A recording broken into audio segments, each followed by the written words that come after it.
Hello, everyone. It is Kenny here. It is Basketball Rewind. We are back for another week, and I'm joined, of course, by the usual suspects. Beyond the locker room, Coach Roach. Guess what, people? It is hot outside. It was Taco Fest. We had a whole bunch of times. The Blue Jays played the Dodgers, and they won one today, so they didn't get swept. But oh my goodness, I saw it was nasty. I don't know. Did you guys see any of the Blue Jays? I saw the massacre the night before. Yeah, thank God that you have to stay up too late in this case. Here, watch the first few innings. Like, okay, Yeah, my best friend was here, and he's a Shohei fan, and he wanted to keep watching, and I did not. And well, you each got a inning show. was That's for very sure, long. man. He did get a show. He did get a show. It was. I did not watch, but I'm glad I kind of didn't. I was even nervous for today because the bases were loaded in the last inning. I was like, come on, guys, let's close it out. And they did. So they did not get swept. So that is good. But the Blue Jays learned this year, or this week, I should say, that even though they're one of the, if not the top team in their side of the conference, there are levels to this. There are levels. And as we talk about levels today, we are going to talk about our sponsor. No, we're not actually sponsored. So, uh, we are actually going to talk about a few things. Number one, we're going to talk about the WNBA. We're also going to meander over into the idea of NBA expansion. And if we get some time, we're going to have a special topic for you. So let's get into it. WNBA news right now, there is, with all the the teams that are expanding, right now what we are seeing is more than likely some teams are trying to sell. It's a good time to get out and get your money and get going. So, Beyond, I'm going to let you lead the way because you are kind of the expert in this, and I will chime in. But I do know that there is a Boston group that is trying to buy the Connecticut Suns, and I will leave it to you from there. Oh my gosh. Okay, so this is like the young and the restlessness case for basketball. Um, Lots of palace intrigue, lots of stuff going behind the scenes. At least I find it fascinating because it has all sorts of players involved in this, from the Mohegan tribe who own the Connecticut Sun to two markets involved. In this case, now it's not even just Boston; it's now Hartford involved. We have ownership groups that are mostly NBA and now WNBA groups that have said put their position towards things how they feel about it. And using, of course, Kathy Engelbert, who's the commissioner, as their sword, as she is. She works for the owners. And then there's also Adam Silver seems to be part of this great dance in this case. So here's the situation: Connecticut Sun, the Mohegan tribe have had the team for about 20 years. The tribe in this case here, as you would think, don't have as deep as pockets as some of the ownership groups that have now been added to the WNBA roster or groups. You're seeing big boys in this case like Golden State, Tannenbaum, and others coming in. A big billionaire out in Portland's got part of the team there for the new team in Portland. So there's deep pockets coming in the league. Oh, go ahead. Okay, I just wanted to add that the original tribe bought this team, so this team has already been relocated. So this might factor in to some of the later parts. It was from Orlando, which is interesting, and they bought it for $10 million in 2003. So I'll let you continue Yeah, from there. exactly. So they saved the Orlando franchise to your point, and they put the team in Connecticut. And they, to be fair to them, you can say what you want how they ran the team or not. For with the exception of the last year, the Connecticut Sun have been one of the more successful franchises in the WNBA for the last like 7 8 years. They've been to I think the three finals in this case here. They're the classic. They're always the bridesmaid, never the bride. They get close, but no cigar. So they had a great rivalry with the Liberty last few years. So they are now in the position now where they are pretty much stripping it bare for parts. And they said, hey, we have opportunity to sell now as things are on the uprise in the W. Um, Boston has come along, the minority owner of the Boston ownership group, and they said, hey, you know what? We can keep this team in New England, which is you would think the natural flow in this case here to get a top 10 market, keep the team in New England, and you keep the fan base pretty much happy because it's still in the New England area. And by chance, the last year they've had games in what they call TV Center now, so they've had a couple of games in there where they sold out. Obviously, when Caitlin Clark was involved in a few of those games, but they've had a few of them. I think they had one without like Caitlin, and they still sold out. Yeah. And so the idea of of moving the boss seems natural. However, when the sale was made, $325 approximately, and can you give the exact number? But I believe that's the Yeah, number. 325. Yeah, 325 million.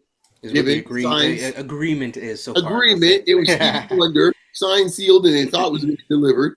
And all of a sudden, next thing you know, the last piece of the puzzle is it has to get signed off by the governorship of the WNBA. Can I say one other thing? This team is the first WNBA franchise to actually turn a profit in the Mm-hmm. entire league. Yeah, exactly. I mean, they ran it lean, folks. They ran it lean. That rubbed a few people the What you're wrong way. saying is that they use pickles instead of the Yeah, you peanuts. call it whatever you want, man, but they're making that money, boy. Between that, the casino, they were making that grub. Hey, And they say, and just like a good poker player, they know when to fold it and put the hand in. They say, "Hey, man, we know it's time to cash out, boys and girls," and they're cashing out now as they see the money going up the W. So they can get 325 for this. They think they're good to go. They send it off to the board. All of a sudden, Kathy Engelbert sends it over there. Is already giving a type of like these ominous sounds, like, "Well, we're not sure. We got to go with the board and stuff and blah blah." All of a yeah, sudden, that's coming. Yeah, you already see where this is. relocation decisions are made by the WNBA board, not by individual teams. You're right. So usually when relocation happens, and it's very rare in this case in any sport where you see the relocation get blocked. Even more controversial ones like the Cleveland Browns and the Seattle Supersonics, they got moved. So to see something like this where it's like, okay, Connecticut is a pretty proud franchise and part of the history of the league, no two ways about it. But for them to kind of say, we're considering blocking this, they haven't completely blocked it yet. It's in limbo. And this is why it makes it interesting. Engelbert's position on behalf of the ownership groups is saying this: because Boston, in this case, did essentially quote unquote jump. They're tying the expansion. Let's put it that way. They jumped the line as far as they're concerned because they didn't put in a request for a bid for expansion. I suppose it's about 9 markets that want new WNBA teams. They think in this case here they're kind of trying to do a workaround. In the meantime, Boston saying, "Hey man, we see opportunity here to keep it within New England, so be it." And on top of that, they're building the new arena, and they're also spending $100 million on a new practice facility. Exactly. And now to add more confusion to the process now, Hartford says, hold my beer. Because now Hartford decides that they're going to get into the mix now and to keep the team in Connecticut. Now, in this case here, the governor says they will pay for new facility and stuff like that in Connecticut to get up to snuff. We have the mayor of Boston doing some similar type of push as well, too, to get the team there. The W ownership group is not too pleased about it because they're saying, hey, those 9 markets, and they made a specific thing to say Houston was kind of like the next on the list. We saw Engelbert a few weeks ago when she introduced the 3 new teams. She made a comment about Houston. So we know Houston's coming. So the question is, it seems like they don't want Boston to get in before Houston.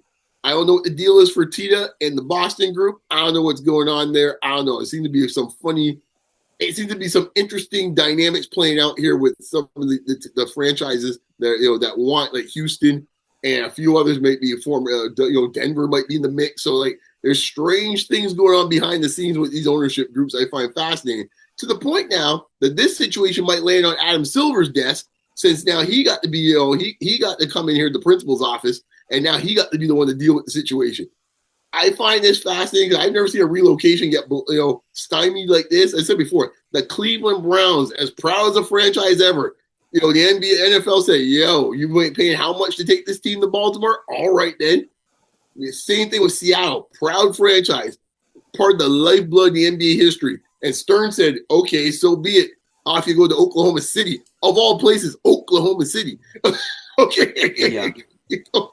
So I hand out to you guys and would give you guys your thoughts with this, because I think this is to be the most fascinating story in basketball right now, at least on the North American side of basketball. We could take it in so many different directions. I almost want Coach to lead first. I do have a couple ideas actually, but I don't know Coach is going to take it in the same direction as me. So. I probably won't, but first of all, I love to see the Connecticut Sun have a rich history. I love to see them stay in Connecticut, reinvest in the team, the facilities, and things of that nature. 2022, they lost in the finals, I think. Yes, it's not that long ago. It's 2022. Yeah, but people know the Connecticut Sun. Like, if you remotely follow basketball, I'm not talking about the hardcore people. Obviously, they know. But if you remotely follow basketball, you've heard of the Connecticut Sun, the importance of that team to Connecticut. I've been to Connecticut. It's a small place, for our folks. It's like going to PEI or New Brunswick here in Canada, that kind of thing. Except it's much smaller in terms of landmass, a lot smaller. But I do think in terms of Boston, get a team in Boston. Boston has a rich history of basketball, obviously, with the Celtics and whatever's going on there with the Boston, why maybe they're trying to block. That's a little interesting to me. I have a few ideas. I don't know if I'm going to say them, but I do think eventually, though, you got to have something in Boston. I just want to give maybe a stronger position for the W side, why maybe there's more pushback on this. I just give some numbers. The last three teams that we talked about on the show a few weeks back, all $250 million. $250 million each is the expansion. Okay. Let me throw out a few more numbers. The Liberty right now is evaluated for $400 million and counted. The Golden State team that just came in this year are already $500 million. That is the rationale. That is really the only reason why this deal is being right now stymied, because they think in this case Boston's getting a sweetheart deal at $325. They probably are, to be honest. Right. Yeah, I mean they probably are. Are. That's definitely a sweetheart. Sorry, that is a sweetheart deal. If that's the case. Hartford's deal is $300 million, by the way. Just now you Beyond went in a different direction. Beyond went in the direction that I was going to go into, so that's why I'll wait. So, but Coach, go. What was the tempo? What did we get the tempo for? So I believe it was $50 million as the initial fee. That was the initial one, yeah. But then I think all in it's either 150. It's gone. The price of the brick has gone up since then. We're 115 for us in Portland. Yeah. 115. Yeah, and thank goodness we get in when we do. I don't mean to put it back to us, but it just shows the cost is going up due to the exposure of the league. We would have been 65 if we went in with Golden State, because we probably had to pay $15 million to get some type of half decent facility part of it or something like that, because we would be part of the Raptors, so it would have been cheaper. Yeah. But that cost us that amount of money, 1 year difference. Yeah. So 1 year difference is literally over, basically doubled in price. Yep. Which is crazy. What I was going to say is that from the player's perspective, they don't really care, because they don't get a piece of this piece of the pie. They don't. It's not built in. And that might be something that might come up in negotiations, is you guys are expanding. Every time you get an expansion fee, we're getting 9.3% of our stuff. Obviously, we want 50%. We're not going to get 50%. It's a negotiation. As I was having this conversation with a few people offline. But you never get what you deserve, only what you have the leverage to negotiate. But they need to get more. The more they expand, the more the price of these teams precisely go up. And my goodness, especially since there is I think it's called a revenue target. So the amount that revenue grows, the amount that it grows over and above a certain amount, that's what dictates how much the salary cap expands and how much extra money the WNBA players get. They may want to renegotiate that, because why can't we as the workers pick our own targets, right? Like I mean, you guys know this. I definitely know Brian Beyond knows this, is that in terms of when you're working, sometimes they'll have a department target, right? And then all of a sudden they'll change the target. It's getting close to Christmas. Oh, okay. Well, the target's actually, instead of an 80%, happiness ranking or whatever the KPI is, actually let's say it has to be 95% for everyone to get their bonuses. I'm sure that's it's probably triggering to some people listening to this, but yeah. Exactly. So that I don't think that's gonna fly. I don't want to go too deep into that, but yeah, I think this is very interesting though, and it's something that we'll definitely track. Well, do you think it goes through? Well, I don't think it goes through, but I think there's two other players. You mentioned the players, so I'll just mention them. They don't have any stake when it comes to the money, but I think when it comes in this case where they want to play, we saw this a lot with the situation with Vancouver and Memphis. I remember the comments where guys saying like, "I'd rather go to Vancouver in this case on a road trip than going to Memphis," and they weren't happy about that. And we've seen some comments in this case from one Sophie Cunningham about the three teams that got picked in this case here. She sounds like she wouldn't mind going to Vancouver in the summer. Yeah, like so that's really what she's trying to say without saying it about two of those teams in the Midwest. I'll just say it that way. She just went about it a different way without saying that, but that's where she's going with it. So the fact that teams from Connecticut, which is just down the street from Boston, but it's different from a cachet statement that you're going to Boston. The other player in this case is TV. And you're looking at it's like, yeah, I would prefer in this case I get to sell a team in this case going to Boston, Philadelphia, Boston, New York versus Connecticut, New York. Yeah, because there's more of there's certain storylines that are built in, and then obviously Boston having a team just historically. I know that the Connecticut Suns have a history, but Boston basketball history is Boston basketball history. Yeah, and the market in this case, from a Connecticut standpoint, there's obviously some bleed over between the two. Yeah, from that standpoint, but the cachet of being able to sell Boston on the marquee and selling Connecticut, with all due respect, it ain't feel the same. From a player standpoint, I'd rather play in Boston because I'm going to get a brand new facility, brand new.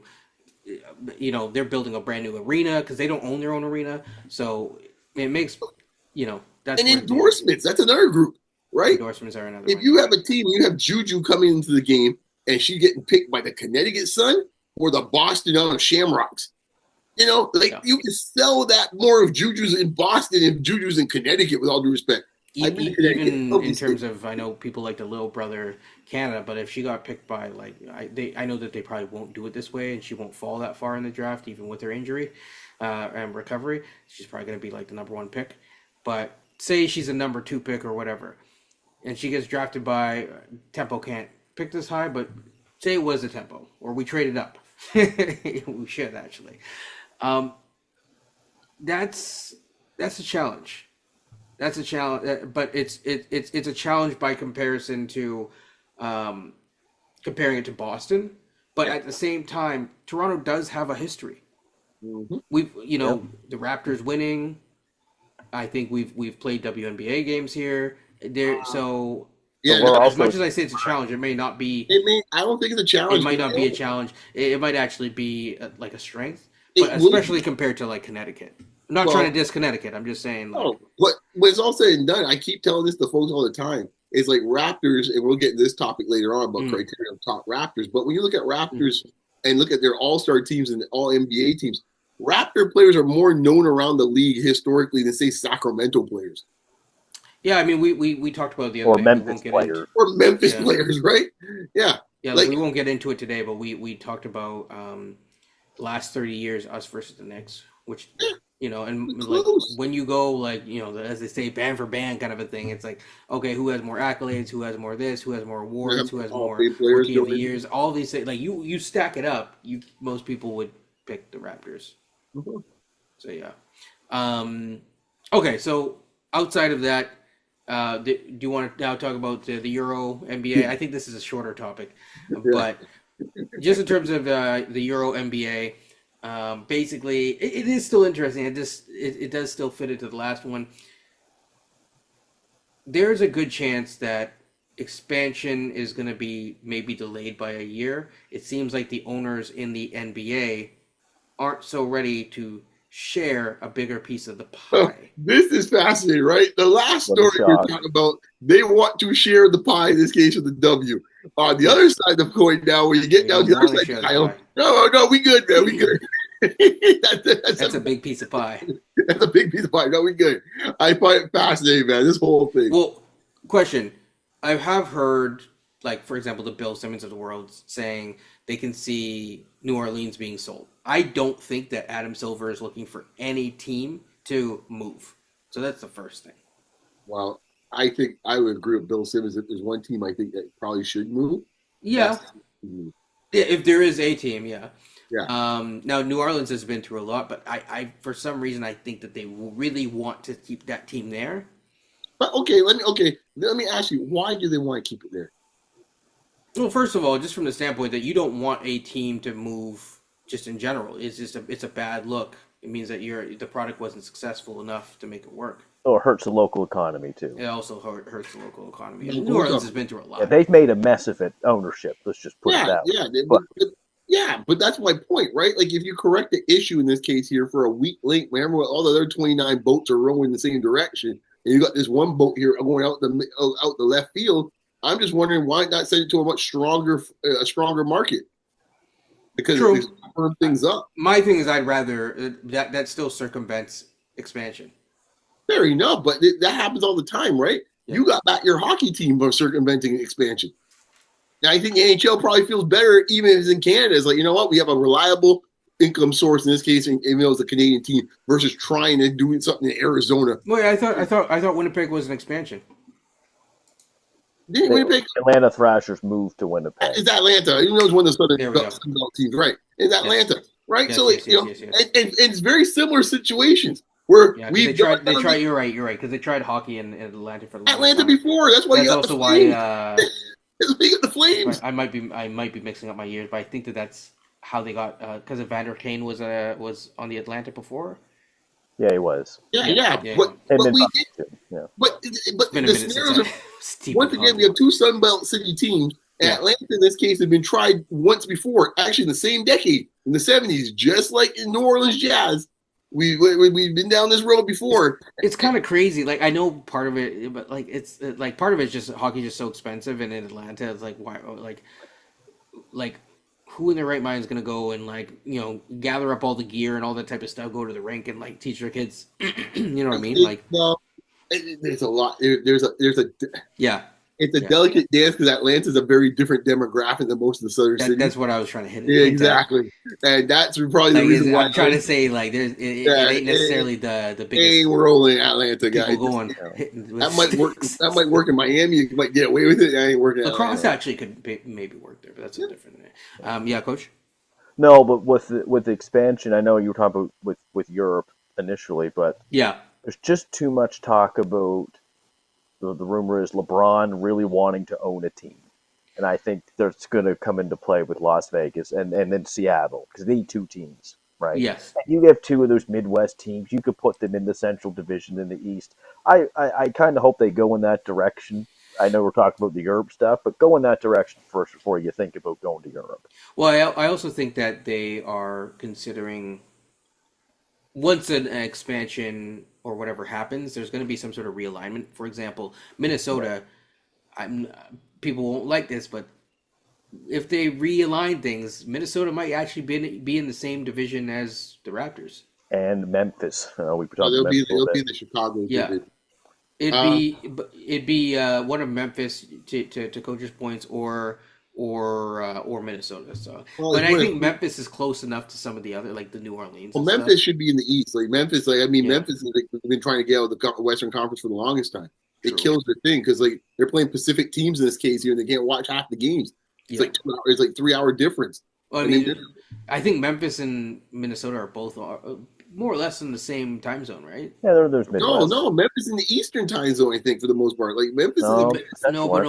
But I think they're both central because Central. Okay, because I know Memphis is like just down the street from like Georgia in this case here in Tennessee. Mm-hmm. So like, why are you playing? Why do you have Atlanta, and you have all these southern teams down there, and Memphis is the only one not there? They're central. Yeah.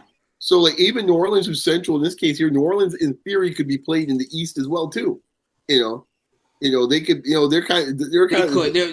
They're the line of demarcation. Yeah, they are the line of demarcation. Minneapolis northwise, but Minneapolis in most places are usually associated with Chicago and Detroit. Wherever, if you're playing college, they're in the Big Ten. If you're playing, in this case, the old Norris division, my friend, as a hockey man, so, right? They would have been there with Chicago and Detroit. Same thing. And I think also in the old Central Division in baseball, you used to have them, not the Tigers, but them, the White Sox, the Royals. This is like, in my mind, like Minneapolis should be playing over there in that group. I think Minneapolis would be quite happy about that. I guarantee they would. Considering how the type of team they have right now, they'd be spelling the finals, perhaps. You're right. Yeah. Even Memphis would be too. Memphis finished second in the West. We forget this year technically. Had they been in the East, they'd have been probably finished second. Honestly, for the league's balance of having more stars and the balance out the stars, they would having those two teams. Just those two teams alone would help the Eastern Conference overall. Well, especially since they're planning on expanding out west. Yeah. It just makes sense. Yeah, I'd love to see John Morant and Anthony Edwards in the Eastern 4 times Conference. a year. Yeah, yeah, It'd for be sure. fun. It'd be fun. Yeah. Let me ask you one thing before we move on this topic. Why is Adam Silver so interested in going to Europe? Well, let me ask you that because I never really got a good answer for this. The way that I see it is just pure speculation here. I think that it's a market where there's two things. And I'm going to put on my American hat on. The Americans see the EuroLeague as a legit league, but not with legit players. And then also, fine, and we've even had these conversations right here. Like, for example, our draft talk when we're talking about Noah, and you're like, well, I don't know if that's a real league, right? So I think from a EuroLeague standpoint, and also from from the NBA standpoint, you're trying to have a little bit of a meld and mesh to kind of bring up the even though those leagues are respected, to kind of there's a prestige factor. Think of it almost like I know there's not that many details out there, but it's almost like the Premier League in soccer, or versus I believe the Champions League are two different things. And so when you can correct me because you're a Spurs fan. Hey, shout out to another really good friend of mine as well who is also a Spurs fan. But if I'm imagine basically what Adam Silver wants to do is have some sort of a Champions League where some of the best, your Barcelonas and other, that both have soccer clubs and soccer clubs and basketball clubs, how they would kind of come over and face. So when Luka is, younger, he would face NBA teams on a more regular basis. I'm not sure exactly how that would work, but there'd be some sort of meeting of the minds there. Okay. And yeah, yeah. How is there a way how this would be laid out? Because I used the NFL Europe situation from about a decade ago, where they took all the major cities in Europe and it was a European league. In your description, it sounds like you're saying that there will be. I think that would be at the end, but more or less it would be a There's gonna be Euro League leagues at within some Europe. time. Yes. So there's gonna be a Spanish NBA league. Yes. It, Or like it'd have like maybe the best clubs of there'll be like divisions or so. Okay. yeah. So it's like basic. It would essentially be like the Champions League where you have like the Bundesliga, best teams. You have the That that's ambitious. Okay. it is ambitious. It's ambitious, and my opinion, I don't like it. Quite honestly, I love the history of the Euro League, all the different leagues within it as well. The Adriatic League, we've seen so many players go over there to play, even from North America, and you see the Euro League come to the NBA in the preseason, and they beat NBA teams. Mind you, it's preseason, but this is a no-joke league. It's very intense over there. You see the crowds, and they're waving flags all the time.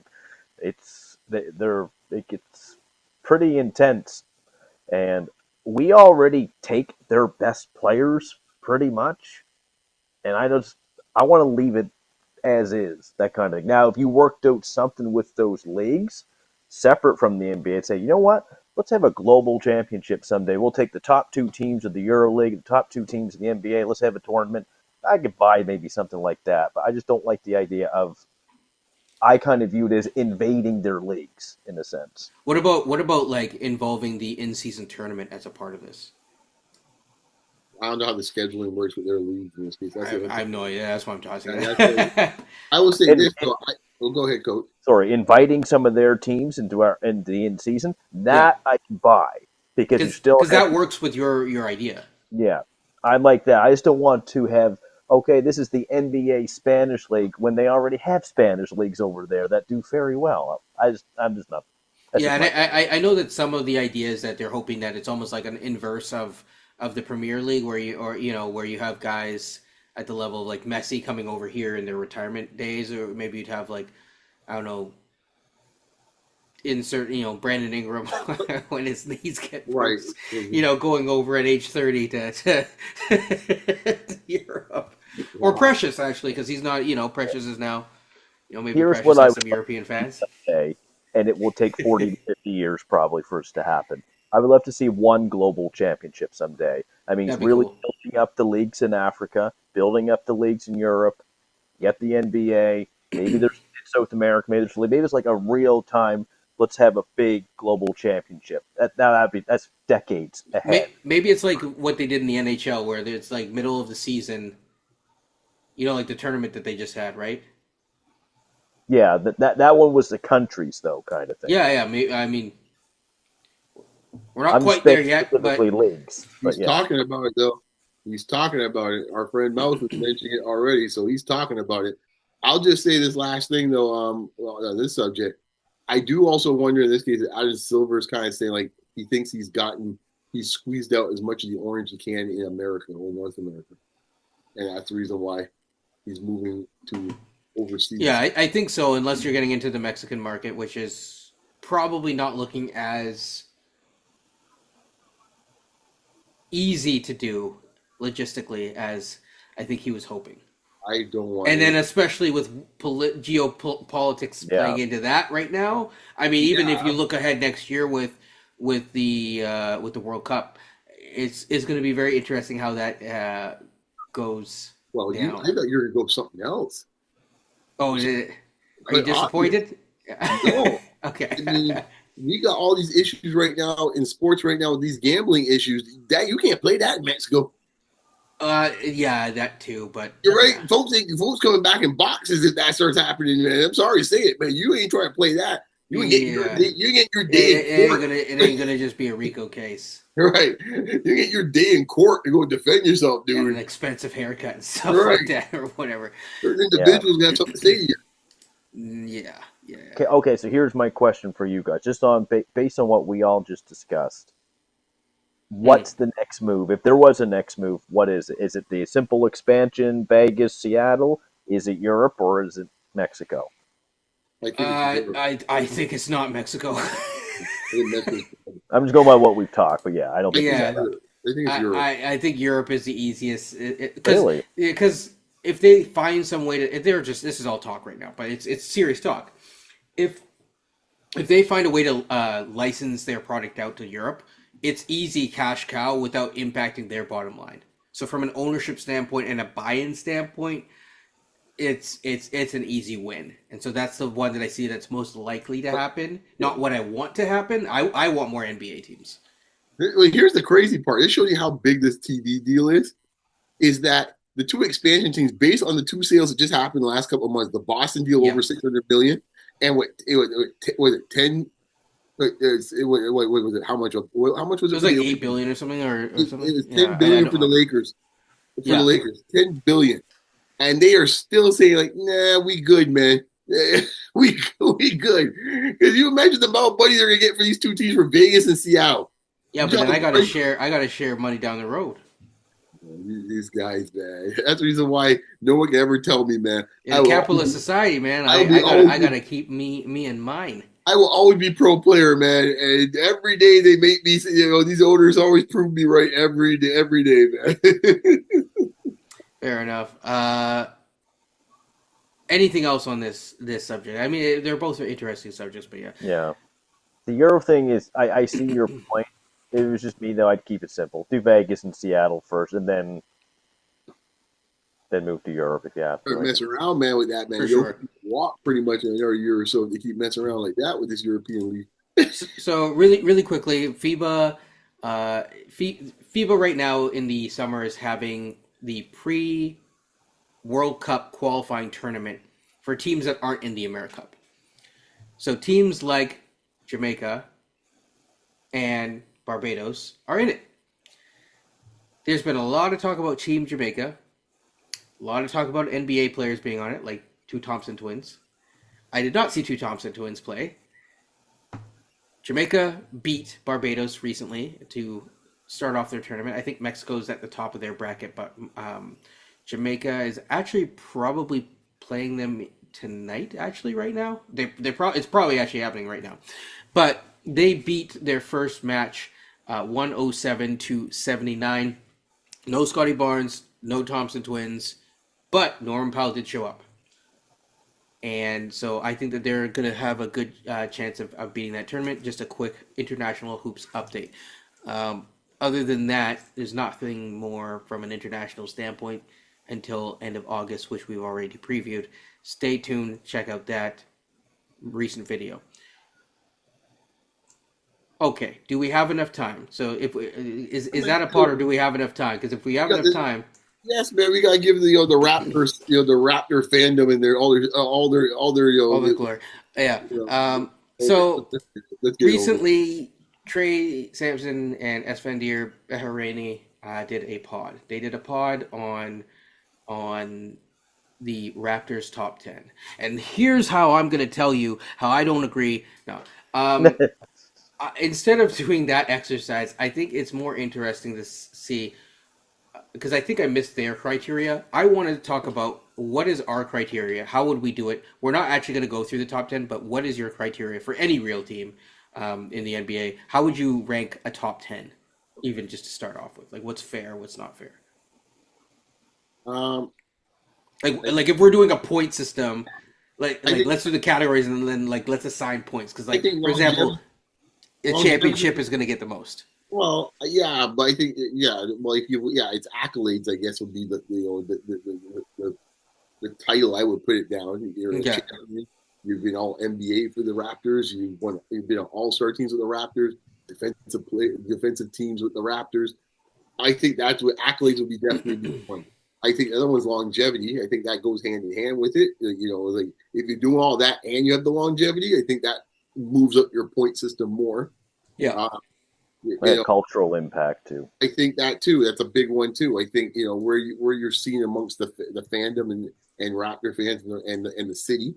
I think that is part of it as well too. And just across the country too. What kind of impact? Which kind of Right. goods in cultural impact? Yeah. Right, good point.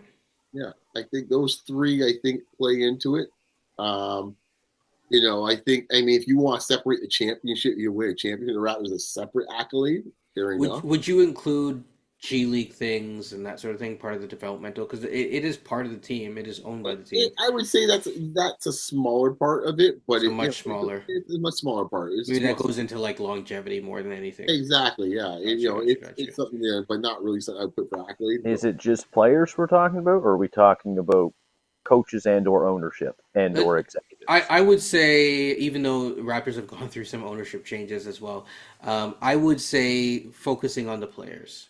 Just players. Because I don't think we have enough to say top. I 10 meant more executives. executives, but yeah, not. Yeah, so much because again, it's like how many executives? We had like 5 executives. I think. Well, even if you did in this case, you're like when you look at any franchise, like pick the Celtics for example.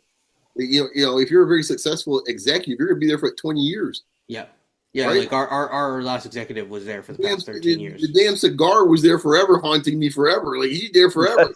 First, he's the damn coach, and then you end up going upstairs and haunting me. Yeah. So, like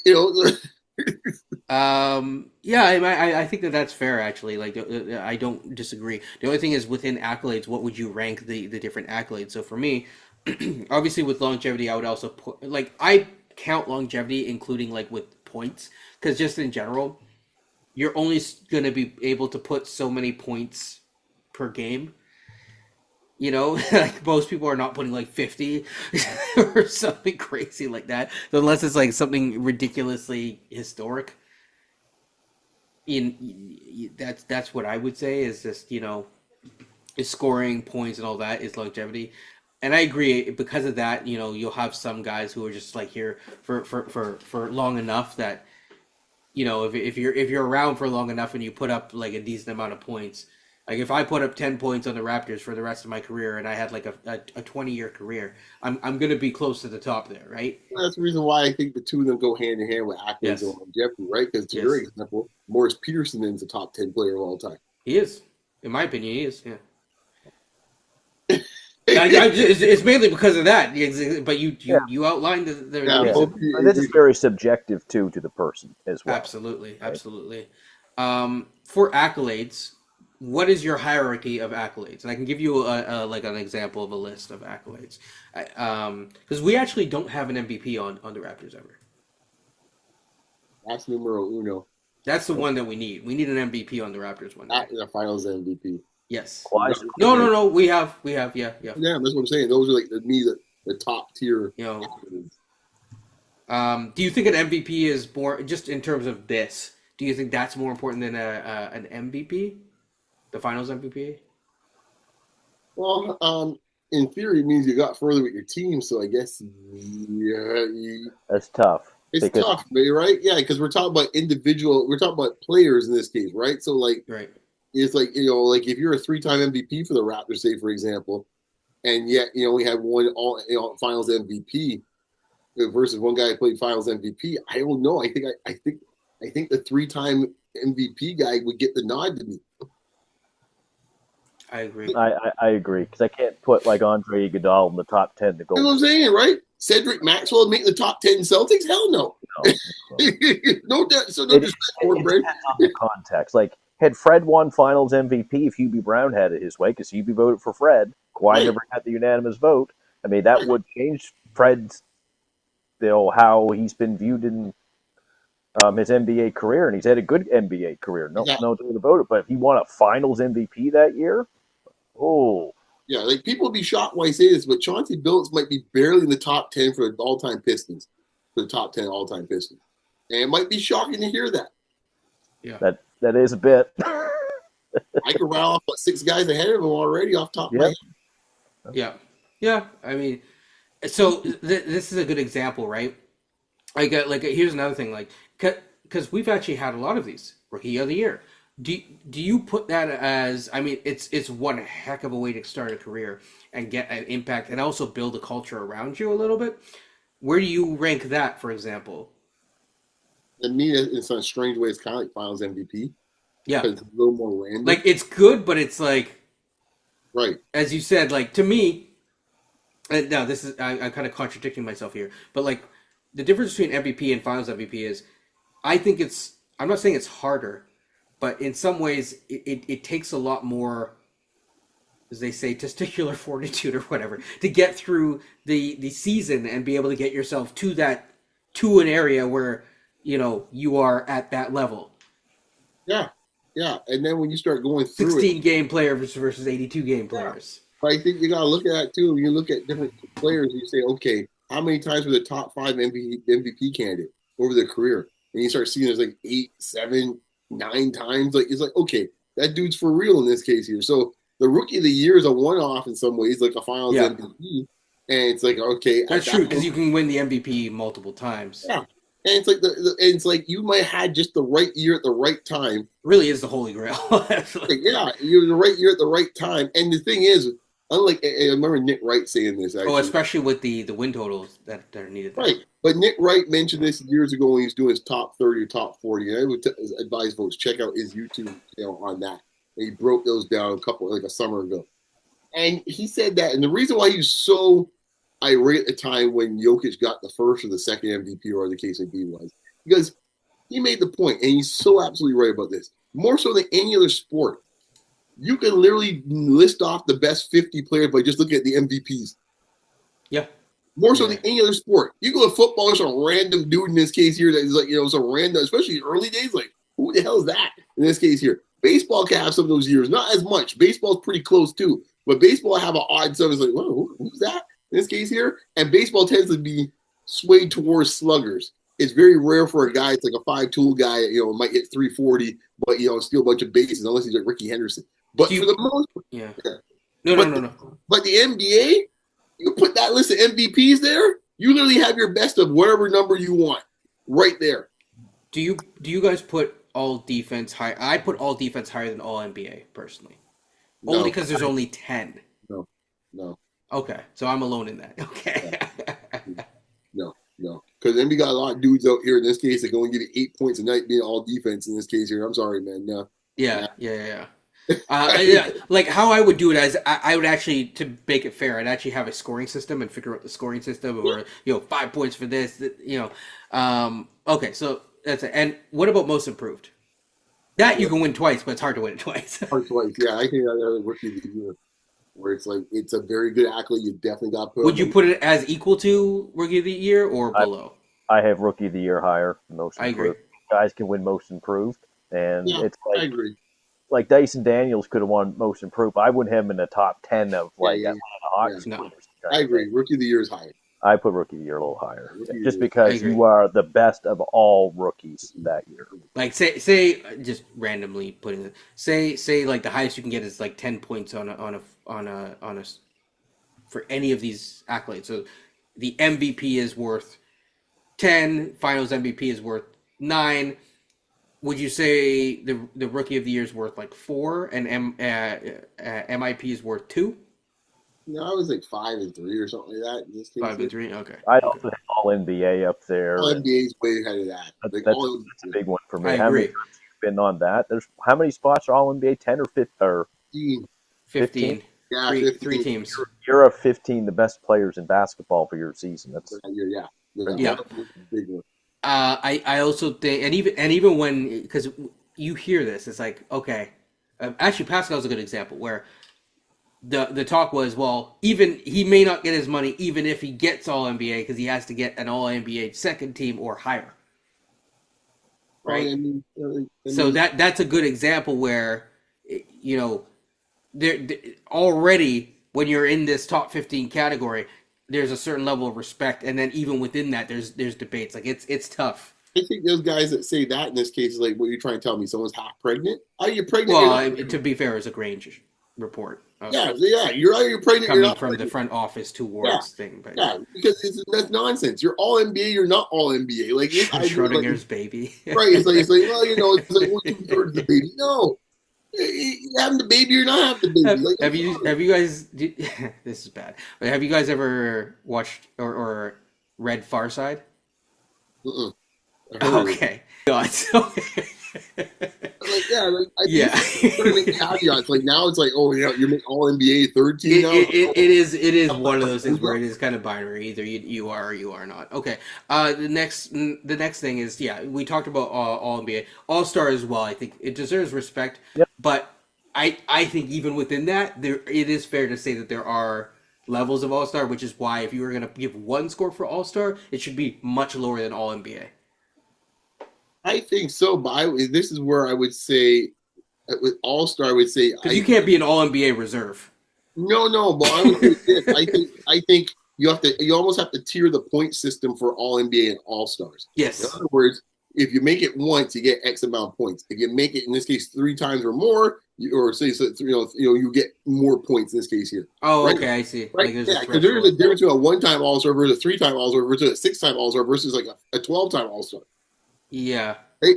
They can't. But it might be hard to catch. But to be fair, if you are that, then right, yeah, you're a certain level of person. Exactly, especially right? if it's year after year in a row or whatever. Exactly, it's different. Or even in a 3-year span or whatever. Yeah, because Hall of Fame players in this case here, most of them are usually at least probably a 5-time All Star. Yeah.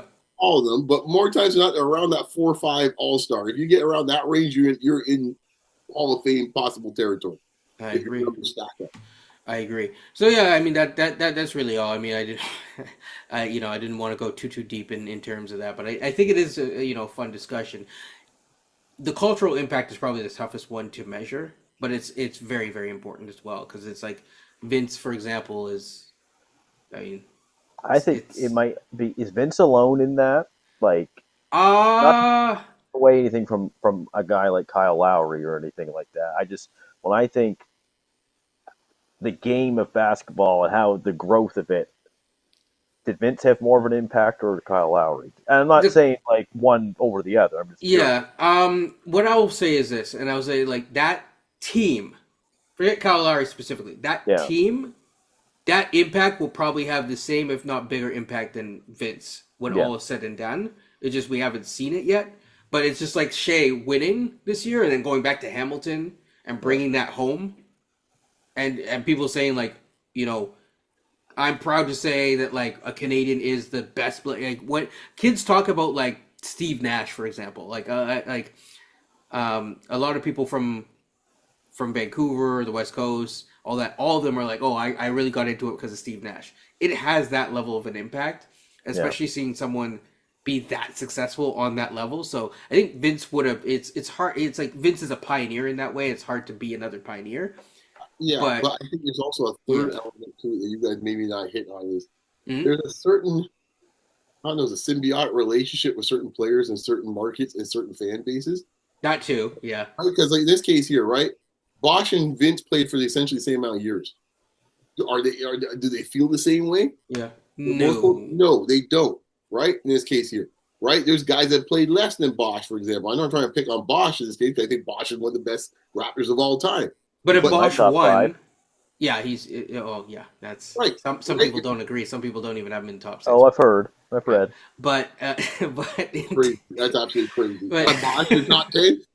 People are we'll crazy. talk, I don't think I know. I think he's in 24 and everyone's 10 most people's. most That's every absolutely season. madness. I think that there's a frustration there with Bosch that is a holdover. Oh, I'm from, sorry. Playing with your best player Garbajosa. Yeah, yeah, you're right. The frustration on yeah, Bosch. yeah, I yeah. think people lose their minds in Well, this case. I've said it before. I'm like I think I was having a conversation about Bosch versus Siakam with someone, and I was just like, I'm not. People can take it wherever they're gonna take it, but what I would say is that Bosch had a way worse team than Siakam ever had, which is really unfortunate. He did. It's true. It's like most of those dudes, it's like Bosch ended is a up better out the player. league and No, stuff. Bosch is a better player than Siakam. I'm not saying that. I don't think it's by as much I as people agree. think it is, but Bosch is a better player than Siakam. But if you were However, ranking the things, you'd probably have Siakam over him. exactly. And if I had to think of it from the standpoint for impact, the coach's point, I think there's more of a residue of whatever you want to call it. In this case here with Siakam, Well, there's a story behind it where it's like this guy came from nowhere, and especially in this market loves two things. If it's the big star and they choose you, oh, whew, right? That's number one. Number two is it's our guy, and he has a story where he worked hard and he became the underdog, a ting, right? right? Yeah, the underdog. And I think that Siakam, No one believed in him but us, kind of a thing. And I think that in that sense here, like he resonates more in this case than a lot of other Raptors that might have played longer, might have better numbers. That's why Lowry is very unique that way, because he was like the perfect star for this market at that time. But DeRozan is like that. DeRozan as well, but I'm just saying because Lowry went over the top. They're going to still bleed tomorrow, number 10. Yeah. So so there's certain guys in this case here where I'm like, okay, when it's all said and done, it's like there's other players that might be like, have a resume pretty good. I think Bosch is the perfect example, but Bosch doesn't resonate like those guys I didn't mention. I think there's a difference between narratives as well. Yeah. Bosch never went all out like a Siakam did, for example. Siakam wanted to be here. He wanted to be traded.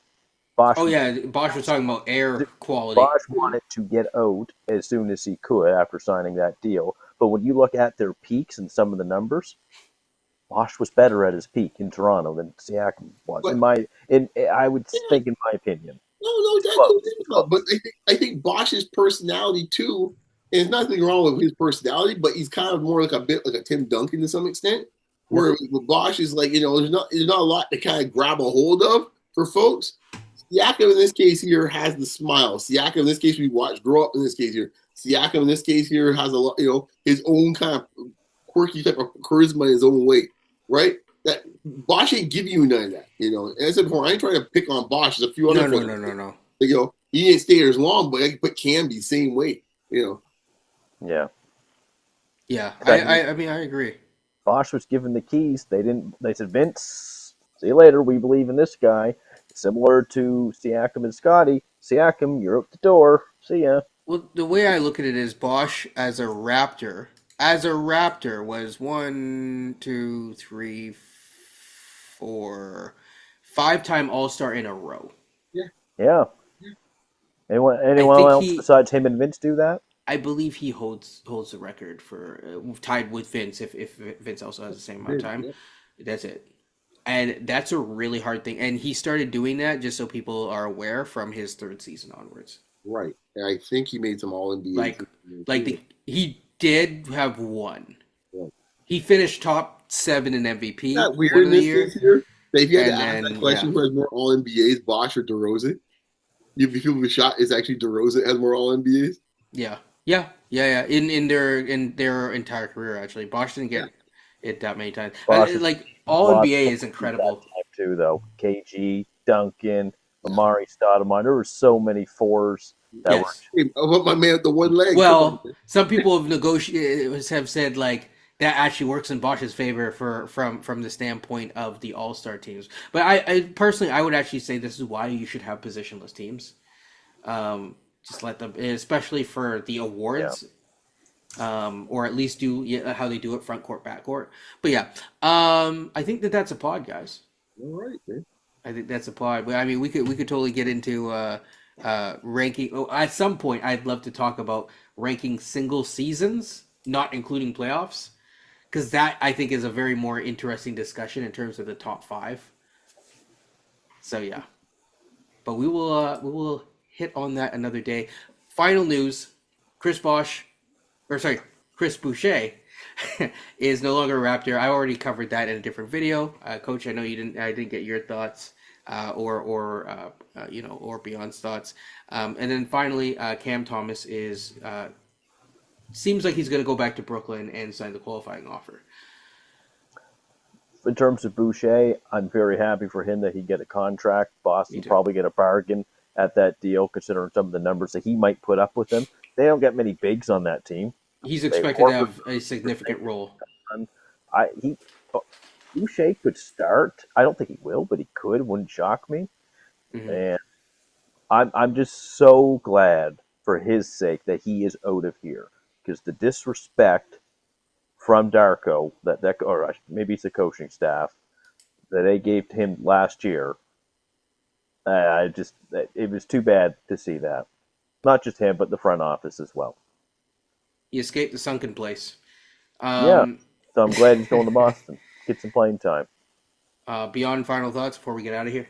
Damn, Thomas, man, get your money, son. As far as so he should. Yeah, I agree. He should sign the qualifying offer, and then Boucher, good luck to you. Coach said it best. Nice Raptor. I wish him luck in Boston. It'll be fascinating. My only thing is it'll be fascinating to see what Boucher looks like when he's in a different infrastructure. I actually is quite curious to see what that looks like. Yes. Also, I'll say this: Cam Thomas will be an interesting free agency target next year for the right team. No teams up there with money right now. Yep. So next year there might be a team that just goes and jumps at the chance depending on what happens, and he might be an interesting get because in terms of scoring, he can score. There's no question about that. Put up points. You put up points. All right, that's Basketball Rewind, guys. Like, comment, subscribe on your way in or on your way out. Enjoy this and take care and peace.